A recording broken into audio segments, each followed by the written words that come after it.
শুরুটা হয়েছিল আজ থেকে প্রায় 90 বছর আগে, 1935 সালে।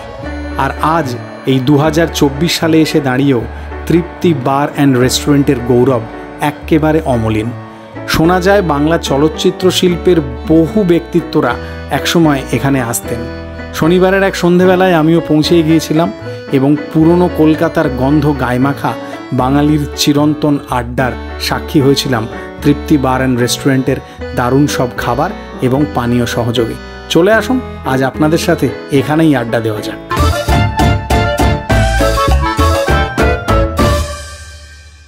শনিবারের বারবেলা, বুঝেছেন? আর বাইপাসে বাড়াবাড়ি রকমের ট্রাফিকের প্রেশার ঠুকঠুক করতে করতে আমি চলেছি শহরের দক্ষিণ প্রান্তে 90 বছরের পুরনো একটি বার কাম রেস্টুরেন্টে। যদিও আমি বারে যাচ্ছি, কিন্তু আমি মশাই খুব একটা বাড়াবাড়ি করি না। আপনারা সাথে থাকুন, আমি এই ট্রাফিক ঠেলতে ঠেলতে পৌঁছে যাচ্ছি ভবানীপুর। আপনাদের জন্য একটা দুর্দান্ত ভালো ভিডিও ওয়েট করে আছে। ভবানীপুরের ব্যস্ত যদুবাবুর বাজার, রাস্তার উল্টো দিকেই তৃপ্তি বার অ্যান্ড রেস্টুরেন্ট। আজকে আমি তৃপ্তি বারেই যাব। দক্ষিণ কলকাতায় ভবানীপুরে যদুবাবুর বাজারের ভেতর দিয়েই তৃপ্তি বার অ্যান্ড রেস্টুরেন্টে যাওয়ার রাস্তা। আজকে প্রথমবার আমি তৃপ্তিতে যাব, আগে কোনোদিনও তৃপ্তি বারে যাইনি। চলে আসুন, আশা করি ভালো এক্সপিরিয়েন্স হবে। পুরনো কলকাতা শহরের বাড়ি, সেই পুরনো সিঁড়ি দিয়ে উঠে যেতে হবে তৃপ্তি বার অ্যান্ড রেস্টুরেন্টে। চলে আসুন আমার সাথে। আমি আজ প্রথমবার এলাম, আশা করি তৃপ্তিতে আমার খাওয়া দাওয়ার এক্সপিরিয়েন্স ভালো হবে। দোতলায় উঠে এসেই করিডোরের পাশে একটা বিরাট বড় হলঘর। এই বসার ব্যবস্থাটা নন এসি। এখানেই বার কাউন্টার। বার কাউন্টারে এখানকার স্টাফেরা ব্যস্ত হাতে অর্ডার অনুযায়ী বিভিন্ন ড্রিঙ্ক গেস্টদের জন্য রেডি করে দিচ্ছিলেন। আর এই জায়গাটার মধ্যে সত্যি বলতে একেবারে একটা বাঙালি আড্ডার আবহ ছিল। এদের বার বেশ ওয়েল স্টক। এরপরে আমি একবার এসি সেগমেন্টে গিয়ে উঁকি মারলাম। এখানেই আমি বসবো। আধ ঘন্টা লড়াই করার পরে টেবিল পেয়েছি। দোতলায় উঠে এসে তৃপ্তি বারের একটা করিডোর আছে। করিডোরে দেখি প্রচুর মানুষের ভিড়, ওয়েটিংয়ে লোকজন দাঁড়িয়ে আছে। মানে এত ভিড় হবে আমি বুঝতে পারিনি। এনাদের দুটো সিটিং অ্যারেঞ্জমেন্ট আছে। যেখানে এখন আমি বসে আছি সেটা একটা এসি সিটিং অ্যারেঞ্জমেন্ট। ওইদিকে আর একটা নন এসি সিটিং অ্যারেঞ্জমেন্ট আছে, যেখানে মেন বার কাউন্টারটা আছে। দুই জায়গাতেই একেবারে ঠিক করছে মানুষ। শনিবার দিন, রাত এখন অ্যারাউন্ড 9টা বাজে। খাবারের জন্য ওয়েট করছি। আপাতত মেনুটা দেখে নিন। ড্রিঙ্কসের মধ্যে হুইস্কি যদি দেখেন তাহলে সব থেকে ওপরে আছে আমাদের জনি ওয়াকারের ব্ল্যাক লেভেল 60 ml 630, 30 ml 325। শিভাসও সেম রেঞ্জে আছে 630 325। Red level 320 170। ব্ল্যাক ডগ যেটা 12 ইয়ার্স, এখন ট্রিপল গোল্ড রিজার্ভ বলে, সেটা 400 210। টিচার্স 50 ওই একই রেঞ্জের। ব্ল্যাক ডগের সাথে সেম রেঞ্জে 100 পাইপার 12 ইয়ার্সও যাচ্ছে, যেটা হচ্ছে 400 210। এইদিকে ইন্ডিয়ান হুইস্কি আছে, যেমন অ্যান্টিকুইটি ব্লু, ওকস্মিথ গোল্ড, এগুলো সব 210 60 ml চালু হচ্ছে। Blender Sprite 190। এই ব্লেন্ডার স্প্রাইট তো খুবই চলে। এছাড়া আরও বিভিন্ন রকমের হুইস্কি থাকে যেগুলো আছে আর কি। সব থেকে নিচে মনে হচ্ছে 160 আছে ওকেন গ্লো, না আফটার ডার্ক আছে 110। এছাড়াও আরও অন্যান্য ড্রিঙ্ক তো আছে, রাম আছে, ভোডকা আছে, বিয়ার আছে বিভিন্ন। এনাদের কিন্তু ড্রট বিয়ারও আছে কিংফিশারের। ফুড মেনুতে প্রচুর খাবারের আইটেম আমি উল্টে পাল্টে দেখছিলাম। তার মধ্যে এনাদের যিনি সার্ভ করছেন একজন, তার সাথে কথাবার্তা বলে নিজের জন্য কয়েকটা সিগনেচার ডিশ অর্ডার করেছি। তৃপ্তি বারের ম্যানেজার প্রসাদ বাবুর সাথে কথা বলে একবার এদের কিচেনে উঁকি মারলাম।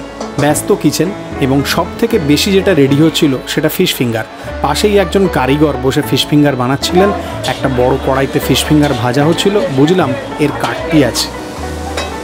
এগুলো কিসের পকোড়া? ও, ডিমের পকোড়া। আচ্ছা আচ্ছা। এক পকোড়া এখানটা আমাদের 70% গেস্টরা এই খাবারটা আমাদের অর্ডার দেয়। এটা খেয়েও খুব খুশি হয় এবং নামও করে, কারণ আমাদের গেস্টরা এলে এখানে যখনই আসে এক পকোড়া বা আমাদের চিজ চিলি পাইনাপেল বিভিন্ন রকম খাবারগুলো আছে। কমসে কম 30-40টা খাবার যেটা আছে আমাদের তৃপ্তির স্পেশাল। একটা আছে কি চিজ চিলি পাইনাপেল, সেটা হচ্ছে কি আমরা যেটা স্টাফরা বলি চোখের খিদে। ওটা গেস্টরা এইসব জিনিস খেলে খুবই খুশি পায়। এটা ড্রাই চিলি চিকেন, তাই তো? Dry chilli. আচ্ছা, এটা কি ফুল পোর্শন, তাই তো? আচ্ছা। চিজ চেরি পাইনাপেল তৃপ্তি বারের একটা সিগনেচার খাবার। আর তার পাশেই লোভনীয় বাদাম চাট রেডি করা হচ্ছিল। এটা কি ফ্রাইড পিস টাইপের কিছু হবে নাকি? হ্যাঁ, ফ্রাইড পিস। বয়েলটা চলে বেশি না ফ্রাইডটা চলে? দুটোই চলে। এটা কি হচ্ছে? Chicken fry. চিকেন ফ্রাই, আচ্ছা। বোনলেস থাকে নাকি? না, হাড্ডি। আচ্ছা, উইথ বোন। এটা কি মাটনের লিভার, তাই তো? আচ্ছা, খাসির মেটে কষা। এটা ভালো চলে। কিচেন থেকে বেরিয়ে টেবিলে চলে এলাম। ততক্ষণে আমার অর্ডার করা খাবার এবং পানীয় পরিবেশন করা হয়েছিল। আসুন তাহলে একসাথে জমিয়ে বসা যাক এবং খাবার পানীয় সহযোগে চম্পেশ আড্ডা দেওয়া যাক। প্রচুর পরিমাণে খাবার, বলা যেতে পারে মোস্টলি মদের সাথে যেগুলো স্টার্টার চাখনা হিসেবে যায় সেই সব নিয়ে বসে পড়েছি। আর সাথে নিয়েছি সোডা, তার সাথে লাইম কর্ডিয়াল। আমি ফ্রেশ লাইম সোডা চেয়েছিলাম, এনারা বললেন সোডার সাথে লাইম কর্ডিয়াল মিশিয়ে দেবেন। First time soda with lime cordial try করা যাক। এর মধ্যে মনে হয় ব্ল্যাক সল্ট ওই জাতীয় কিছু আছে, ভালো খেতে, বেশ টক মিষ্টি যেরকম স্বাদ হয়, সুন্দর খেতে। গলাটা শুকিয়ে গিয়েছিল। হ্যাঁ, পারফেক্টলি অলরাইট, পারফেক্টলি অলরাইট, বুঝতে পেরেছি, পারফেক্টলি অলরাইট, কোনো অসুবিধা নেই। এখানকার যারা সার্ভ করছেন তারা অ্যাটেন্টিভ। আর এই জায়গাটায় মোস্টলি একটা জিনিস বুঝতে পারলাম, নন এসি এবং এসিতেও কাস্টমার মানে যারা গেস্টরা আসছেন তারা কিন্তু অনেকটাই মুখে পরিচিত হয়ে গেছেন এবং অনেক সার্ভারই জানেন যে তাদের কি মানে খাবারের অর্ডার হবে বা ড্রিঙ্কের অর্ডার হবে, যেটা হয়ে যায় আর কি রেগুলারলি কোনো বার রেস্টুরেন্টে আসতে গেলে। এরা চাখনা প্রোভাইড করেন কমপ্লিমেন্টারি দুটো, আসুন দেখাচ্ছি।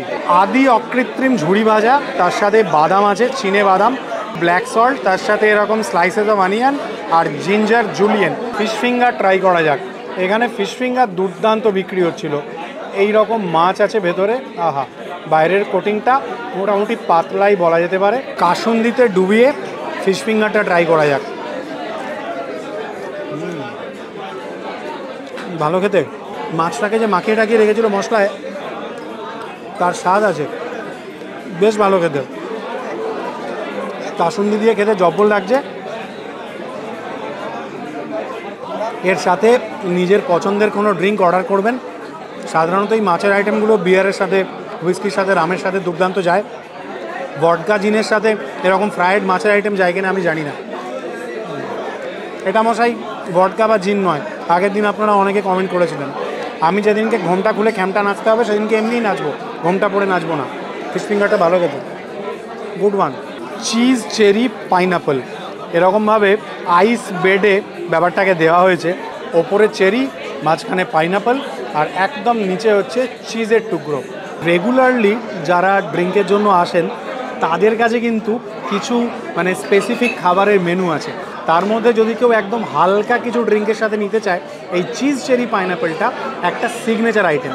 কলকাতা শহরের অনেক বারে পাওয়া যায়। তৃপ্তি বারে এসে আজকে জানলাম যে এটা এখানেও পাওয়া যায়, আগে জানতাম না। এবং এটা এনাদের one of the signature dishes. খাওয়া যাক। হ্যাঁ, চিজের নোনতা ভাব আছে আর চেরি পাইনাপেলের একটা টক মিষ্টি ব্যাপার আছে। অনেক বছর আগে একটা বারে আমি যেতাম ভিআইপি রোডের কাছাকাছি, তো সেই বারে চিজ চেরি পাইনাপেলটাকে আইসটাকে ক্রাশ করে দিত, মানে আইসটা ক্রাশ করে একটা বেড বানাতো, তার মধ্যে এই চিজ কিউবের এই যে কাঠিগুলো এগুলোকে গুঁজে দিত। আমি অনেক জায়গায় মানে ওই বারেই অনেক সময় চেরিটাকে সরিয়ে ওপরে দুদিকে দুটো চিজ, মাঝখানে একটা পাইনাপেল দিয়েও খেতাম, আমার বেশ লাগতো খেতে। Dry garlic chicken, dry chilli chicken, এই খাবার দুটো তৃপ্তি বারের সিগনেচার ডিশ। বোনলেস চিকেনের চাঙ্ক আছে, বেশ সুন্দর করে বিবিধ সসের টস করা হয়েছে। এই গার্লিক চিকেনটা টেস্ট করা যাক। চিকেন বেশ ময়েস্ট, যে সমস্ত সসে টস করেছে না, একটা হালকা ঝাল ঝাল ব্যাপার আছে, মনে হয় গোলমরিচ ওই জাতীয় দেওয়া হয়েছে। সুন্দর খেতে, এটা বেশ সুন্দর। চিকেন কিন্তু বেশ ময়েস্ট, বোনলেস চাঙ্ক আছে চিকেনের, এরকম ছোট্ট ছোট্ট রসুন কুচি আছে।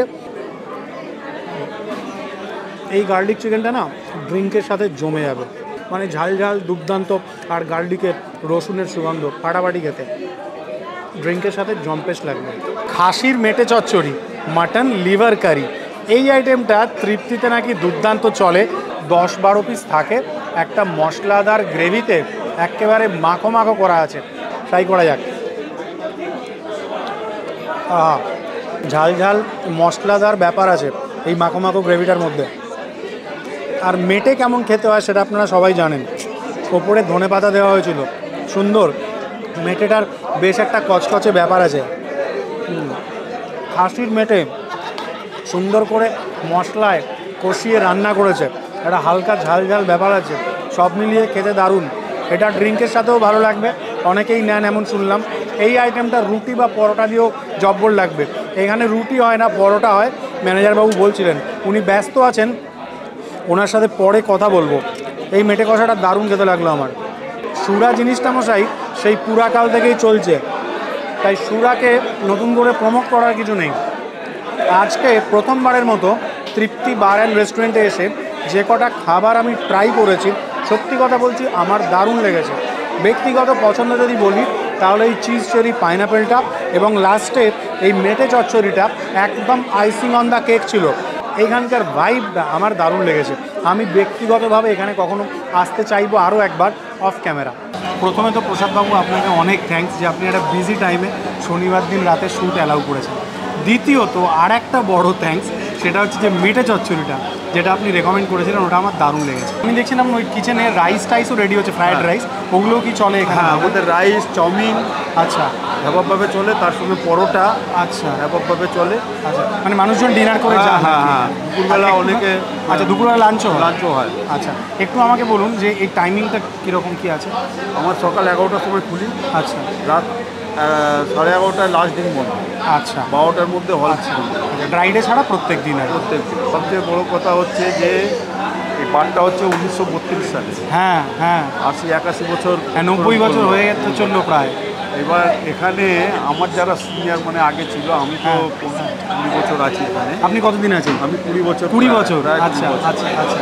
আমার চেয়ে পুরনো যারা ছিলেন, যারা রিটায়ার করে গেছেন, তাদের মুখে শোনা আর কি, এখানে ঋত্বিক ঘটক, আচ্ছা কুমার, আচ্ছা, তারপরে অনেকে।